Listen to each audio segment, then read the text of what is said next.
Bienvenue sur Bible et Vérité, la chaîne où nous prenons le temps d'explorer la parole de Dieu avec profondeur, discernement et simplicité. Ici, notre objectif n'est pas de nourrir des sensations passagères, mais de rechercher la vérité biblique qui éclaire, transforme et affermit notre foi. Vous est-il déjà arrivé, en pleine prière ou en adoration, de ressentir soudainement une chaleur intense dans votre corps, ou au contraire un froid étrange, sans raison apparente? Vous n'étiez pas en train de bouger, la température autour de vous n'avait pas changé, et pourtant votre corps semblait réagir. Beaucoup de croyants vivent ces expériences, mais peu osent en parler ou les comprendre à la lumière des Écritures. Sur Bible et Vérité, nous croyons que la Bible a des réponses claires pour ceux qui prennent le temps d'écouter. Dans cette vidéo, nous allons examiner à travers la parole de Dieu pourquoi ces sensations peuvent apparaître pendant la prière, ce qu'elles peuvent signifier spirituellement et surtout comment les discerner sans tomber dans l'excès ou la confusion. Installez-vous, ouvrez votre cœur et cherchons ensemble la vérité. 1. La chaleur comme manifestation de la présence de Dieu. Lorsque certaines personnes ressentent une chaleur soudaine pendant la prière, l'adoration ou un moment spirituel intense, cela peut être lié à la manifestation tangible de la présence de Dieu. La Bible utilise très souvent le feu et la chaleur comme symbole de la manière dont Dieu se révèle à l'être humain. La Bible nous dit dans Hébreux 12, 29, « Car notre Dieu est un feu dévorant ». Ce verset ne parle pas d'un feu destructeur au sens physique, mais d'un feu spirituel, vivant, actif, qui révèle, transforme et purifie. Lorsque Dieu se manifeste, il ne reste pas abstrait ou lointain.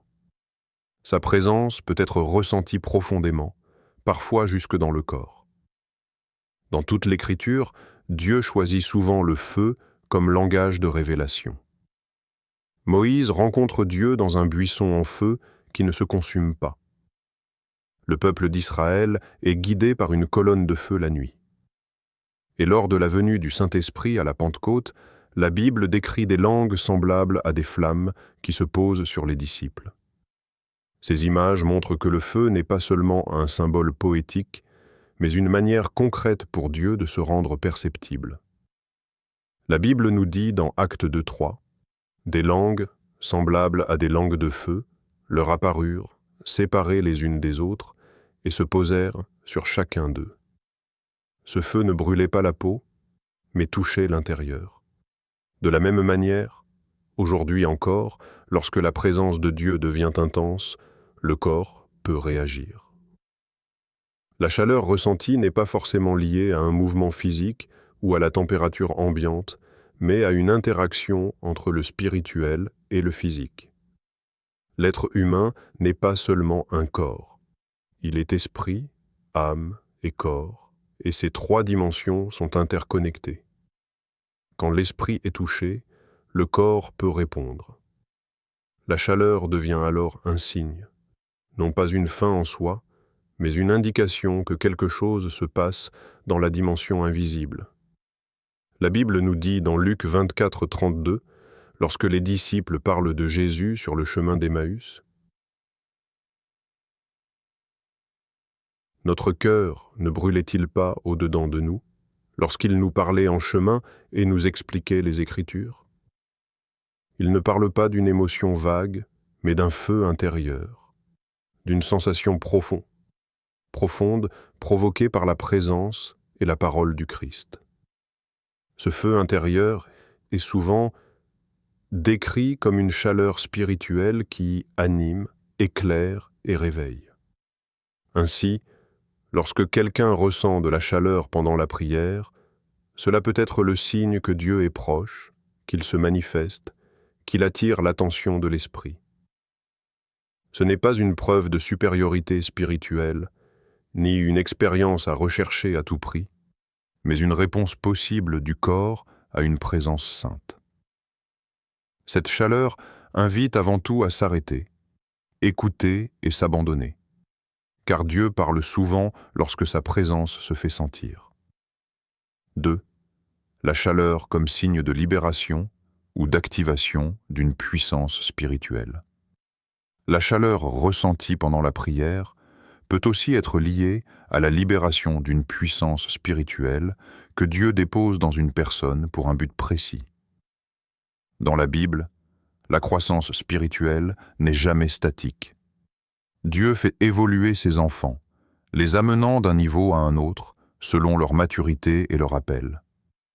La Bible nous dit dans 2 Corinthiens 3,18 « Nous sommes transformés en la même image, de gloire en gloire, par l'Esprit du Seigneur. » Ce passage montre que la vie spirituelle est un processus de transformation continue. Lorsque Dieu prépare quelqu'un à entrer dans une nouvelle dimension de service, d'autorité ou de responsabilité spirituelle, il n'est pas rare que le corps réagisse. La chaleur peut alors apparaître comme un signal d'activation, indiquant que quelque chose est en train d'être transmis. Dans les évangiles, Jésus lui-même opérait à partir d'une puissance qu'il recevait dans la prière. Il ne guérissait pas par automatisme, mais par une action consciente de la puissance de Dieu en lui. La Bible nous dit dans Luc 5, 17 « La puissance du Seigneur se manifestait par des guérisons. » Cela signifie que cette puissance était présente, disponible, prête à être libérée. De la même manière, lorsqu'une personne prie intensément et commence à ressentir une chaleur, cela peut indiquer que Dieu met à disposition une grâce particulière pour agir. Prier pour quelqu'un, parler, proclamer, bénir ou servir. Il est intéressant de noter que la chaleur peut parfois se manifester dans une partie spécifique du corps. Les mains peuvent devenir chaudes, la poitrine peut brûler, ou la bouche et la gorge peuvent s'échauffer. Cela n'est pas une règle absolue, mais peut servir d'indication intérieure. Par exemple, des mains chaudes peuvent encourager à prier pour les malades, tandis qu'une chaleur dans la bouche peut accompagner une parole à déclarer. La Bible nous dit dans Marc 16, 18 « Ils imposeront les mains aux malades, et les malades seront guéris. » La chaleur n'est donc pas le miracle en soi, elle est un pré-signal, une invitation à l'obéissance. Si la personne garde cette puissance pour elle-même sans agir, rien ne se passe. Mais lorsqu'elle répond par la foi, la puissance se libère. Ce point nous rappelle une vérité essentielle. Dieu ne manifeste pas sa puissance pour impressionner, mais pour servir, guérir et transformer. La chaleur devient alors un appel à se mettre en mouvement.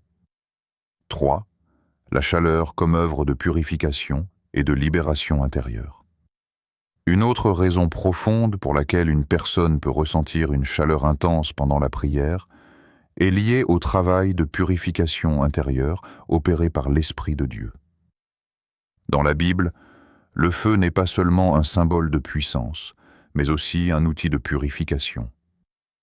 La Bible nous dit dans Malachie 3,2 « Il sera comme le feu du fondeur, comme la potasse des blanchisseurs. Le feu du fondeur ne détruit pas l'or. Il enlève ce qui est impur afin que l'or révèle toute sa valeur. » Spirituellement, Dieu agit de la même manière dans la vie d'une personne. Lorsque certaines zones du cœur, de l'âme ou même du passé ont besoin d'être guéries, le processus peut être accompagné de sensations physiques, notamment de chaleur. Ces moments surviennent souvent lors de repentance, sincère, pardon profond, délivrance émotionnelle ou spirituelle, renoncement à des liens anciens. La chaleur peut être localisée, ventre, poitrine, tête, dos. Elle peut aussi se diffuser comme une onde. Ce n'est pas une douleur destructrice, mais une chaleur transformatrice, parfois inconfortable, mais libératrice.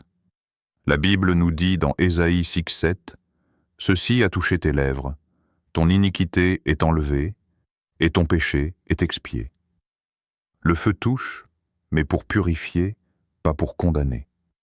De la même manière, lorsque Dieu agit profondément dans une vie, il expose ce qui doit être retiré. Les chaînes invisibles, les blessures anciennes ou les oppressions spirituelles ne partent pas toujours dans le silence. Le corps peut réagir pendant que l'âme est libérée. Il est important de ne pas résister à ce processus par peur. La chaleur, et c'est souvent le signe que Dieu fait une chirurgie spirituelle, retirant ce qui empêchait la vie de circuler librement. Après ces moments, beaucoup témoignent d'une paix profonde, d'une légèreté nouvelle et d'une liberté intérieure durable. Ce feu purificateur n'est jamais séparé de l'amour.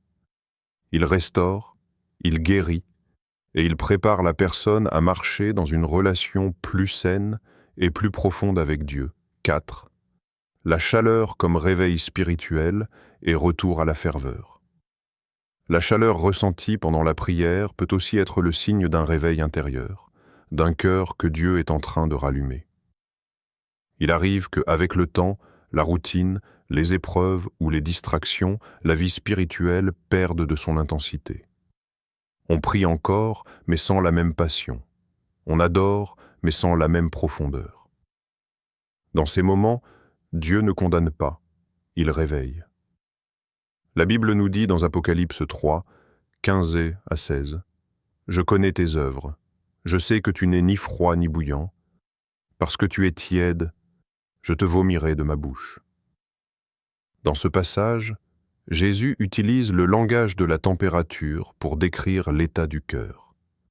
Le chaud représente la ferveur, l'amour sincère et l'engagement vivant. Lorsque Dieu désire restaurer cette ferveur, il peut permettre que la personne ressente une chaleur intérieure, comme un feu qui reprend doucement. Cette chaleur n'est pas toujours soudaine ou violente. Parfois, elle ressemble à une braise qui recommence à rougir. Elle peut se manifester dans la poitrine, dans le cœur, ou par une émotion profonde, accompagnée d'un sentiment de proximité avec Dieu. Ce moment devient une invitation à s'arrêter et à demeurer, plutôt que de fuir ou d'écourter la prière. La Bible nous dit dans Romains 12, 11, « Ayez du zèle et non de la paresse. Soyez fervents d'esprit. Servez le Seigneur. » Être fervent d'esprit signifie littéralement bouillir intérieurement. Dieu désire une relation vivante, pas mécanique. Lorsque la chaleur revient dans la prière, c'est souvent un appel à revenir au premier amour, à réinvestir du temps, de l'attention et de la sincérité dans la relation avec lui. Ces moments de chaleur sont précieux. Ils marquent souvent un tournant, une décision de se recentrer, de se consacrer à nouveau, de laisser Dieu reprendre la première place. Ce n'est pas une émotion à consommer, mais un feu à entretenir par l'obéissance, la prière et la parole. 5. Le froid comme signe de résistance ou d'oppression spirituelle. Contrairement à la chaleur, certaines personnes ressentent un froid soudain pendant la prière. Ce froid ne correspond pas toujours à la température de l'environnement. Il peut être intérieur, lourd, accompagné d'un malaise, d'une confusion ou d'une perte soudaine du désir de prier. Spirituellement, cela peut indiquer une résistance ou une opposition. La Bible nous dit dans Matthieu 24, 12, « Et parce que l'iniquité se sera accrue, la charité du plus grand nombre se refroidira. » Le refroidissement spirituel est souvent associé à une tentative d'éteindre le feu intérieur. Lorsque quelqu'un entre dans une prière sincère, surtout dans l'adoration ou l'intercession, il n'est pas rare que des résistances apparaissent. Le froid peut symboliser une atmosphère spirituelle lourde, cherchant à distraire, décourager ou isoler. Ce froid peut se manifester par une sensation de vide, un esprit embrumé, une fatigue soudaine, une peur inexpliquée. La Bible nous dit dans Éphésiens 6, 12, « Car nous n'avons pas à lutter contre la chair et le sang, mais contre les dominations, contre les autorités, contre les puissances de ce monde de ténèbres. » Face à ce type de froid, la réponse n'est pas la panique, mais l'autorité spirituelle. La prière, la proclamation de la parole et l'adoration sont des moyens puissants pour réchauffer l'atmosphère. Là où la présence de Dieu est invitée, le froid ne peut pas demeurer. Il est important de discerner. Tout froid n'est pas démoniaque, mais lorsqu'il éloigne de Dieu, qu'il produit la peur ou l'oppression, il doit être confronté par la lumière et la vérité. Le feu de l'adoration dissipe toujours le froid de l'oppression. 6. Le froid comme conviction profonde, crainte de Dieu et appel à la transformation. Toutes les sensations de froid ressenties pendant la prière ne sont pas négatives ni liées à une opposition spirituelle. Il existe un froid sain, une réaction du corps face à une conviction spirituelle profonde, lorsque la sainteté de Dieu se révèle et que l'être humain prend conscience de sa petitesse devant lui. La Bible nous dit dans Philippiens 2,12 « Travaillez à votre salut avec crainte et tremblement. » Cette crainte n'est pas une peur paralysante, mais un profond respect, une reconnaissance de la grandeur de Dieu. Dans ces moments, le corps peut réagir par des frissons, des tremblements ou une sensation de froid. Ce n'est pas l'absence de Dieu, mais au contraire une prise de conscience de sa présence sainte. Dans la Bible, plusieurs personnes ont vécu ce type d'expérience. Lorsqu'elles ont été confrontées à la vérité, à la justice ou au jugement divin, leur réaction n'a pas toujours été la chaleur, mais parfois un choc intérieur, un silence, une immobilité presque glaciale. Le cœur se retrouve exposé, sans masque, sans justification. La Bible nous dit dans Actes 24-25, « En l'entendant discourir sur la justice, la tempérance et le jugement à venir, Félix fut effrayé. » Ce trouble intérieur n'était pas une attaque démoniaque, mais une conviction. Dieu touchait la conscience. De la même manière, aujourd'hui, lorsque Dieu révèle un domaine de la vie qui nécessite un changement, le corps peut réagir fortement. Le froid devient alors un signal.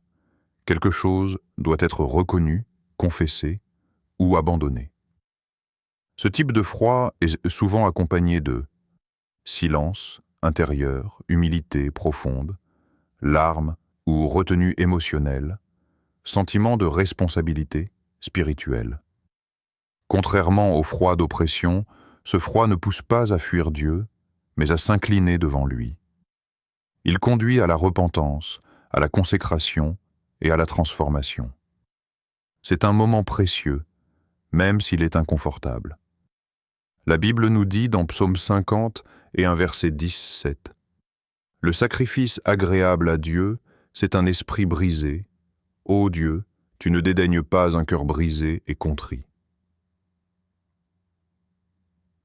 Dans ces instants, la meilleure réponse n'est pas de résister ou d'ignorer la sensation, mais de se laisser conduire. Confesser, écouter, se rendre disponible.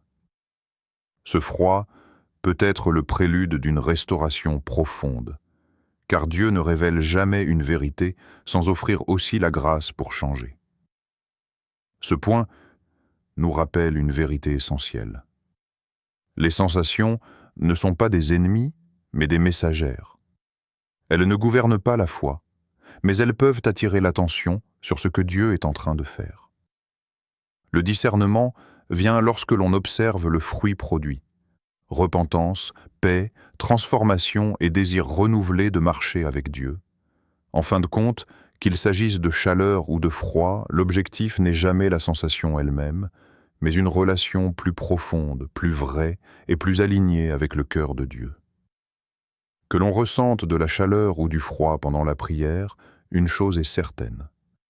Dieu désire une relation vivante et authentique, pas une foi basée uniquement sur les sensations. La Bible nous montre que Dieu peut utiliser le feu pour révéler sa présence, sa puissance, sa purification et son amour, mais aussi le silence, le frisson ou même l'inconfort pour produire la conviction, l'humilité et la transformation. La Bible nous dit dans Colossiens 3,15 que la paix de Dieu, à laquelle vous avez été appelés pour former un seul corps, règne dans vos cœurs. La paix est l'arbitre. Si une sensation vous rapproche de Dieu, augmente votre amour, votre repentance ou votre désir de lui obéir, alors elle mérite d'être écoutée. Mais si elle produit la peur, la confusion ou l'éloignement, elle doit être confrontée par la vérité de la parole. N'oublions jamais que les sensations sont des indicateurs, pas des fondations. Nous ne poursuivons pas les manifestations, nous poursuivons Dieu. Et les manifestations suivent naturellement une relation sincère avec lui. Maintenant, j'aimerais vous entendre. Avez-vous déjà ressenti de la chaleur ou du froid pendant la prière ou l'adoration? Qu'avez-vous compris ou vécu à ce moment-là? Partagez votre expérience dans les commentaires et n'hésitez pas à échanger dans le respect et l'amour. Votre témoignage peut encourager quelqu'un d'autre.